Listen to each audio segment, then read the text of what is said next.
بسم اللہ الرحمن الرحیم۔ السلام علیکم ورحمۃ اللہ وبرکاتہ۔ جس وقت نبی اکرم صلی اللہ علیہ وآلہ وسلم کی ولادت باسعادت ہوئی، اس وقت جاہلانہ رسومات، خود ساختہ مذہبی و سماجی بندشیں، تہذیبی اور اخلاقی تنزلی اپنے عروج پر تھی۔ ہر طرف فتنہ و فساد کا بازار گرم تھا۔ دنیا شرک و کفر کی تاریکیوں میں بھٹک رہی تھی۔ آبادی کے تناسب سے خدا وجود میں آ رہے تھے۔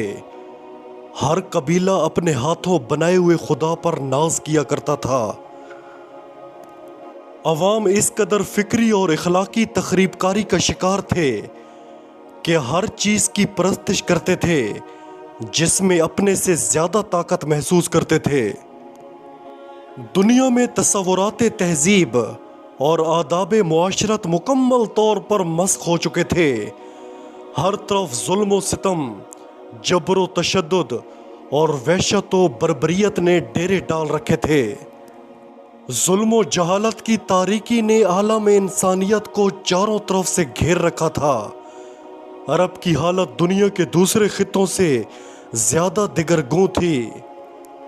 جاہلیت اور نفس پرستی کی وجہ سے ان کی اخلاقی حالت نہایت ناگفتہ بات تھی۔ شراب نوشی، عورتوں کا عریاں رقص، لڑکیوں کو زندہ دفن کر دینا، لاتعداد بیویاں رکھنا اور والد کے مرنے کے بعد دیگر چیزوں کی طرح اپنی ماؤں کو بھی آپس میں بانٹ لینا اور بیویاں بنا کر رکھنا یا فروخت کر دینا عام تھا۔ بعض قبیلوں کا پیشہ ہی چوری، لوٹ مار اور قتل و غارت گری تھا۔ جو عورت بیوہ ہو جاتی اسے 1 سال کی عدت گزارنا پڑتی اور اسے نہایت منحوس سمجھا جاتا۔ 1 سال تک اسے غسل اور منہ ہاتھ دھونے کے لیے پانی تک نہ دیا جاتا اور نہ پہننے کے لیے لباس فراہم کیا جاتا۔ بے حیائی اس حد تک عام ہو چکی تھی کہ حج کے موقع پر ہزاروں لوگ جمع ہوتے، لیکن قریش کے سوا سب مرد اور عورتیں برہنہ حالت میں طواف کرتے۔ ان کا یہ تصور تھا کہ جن کپڑوں میں ہم نے گناہ کیا ہے ان میں طواف کیسے کریں۔ حشرات الارض یعنی چھپکلی، بچھو، چوہے اور سانپ تک کھا جاتے۔ یتیموں کا مال کھانا اور غریبوں کو ستانا عام تھا۔ معاشی زندگی میں سود کا نظام رائج تھا۔ عورتوں اور بچوں تک کو گروی رکھ دیا جاتا۔ لوگ بچیوں کو زندہ درگور کر دیتے۔ انسانیت آمریت اور بادشاہت کے ظلم کا شکار تھی۔ شرف انسانی کی ہر قدر پامال ہو چکی تھی۔ صرف عرب ہی نہیں بلکہ پوری دنیا ظلم و جبر کا منظر پیش کر رہی تھی۔ انسانی حقوق کا ہر تصور حکمرانوں کی انا کی گرد میں گم ہو چکا تھا۔ روم اور ایران اپنے وقت کی عالمی طاقت، سپر پاورز کی حیثیت رکھتے تھے۔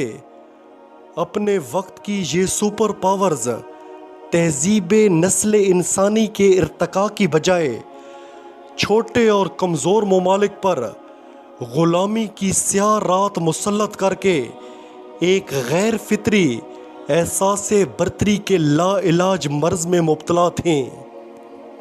طبقاتی کشمکش تمام تر قباحتوں کے ساتھ ابن آدم کا مقدر بنی ہوئی تھی۔ سماجی برائیوں کا چنگل ذہن انسانی تک محیط ہو چکا تھا۔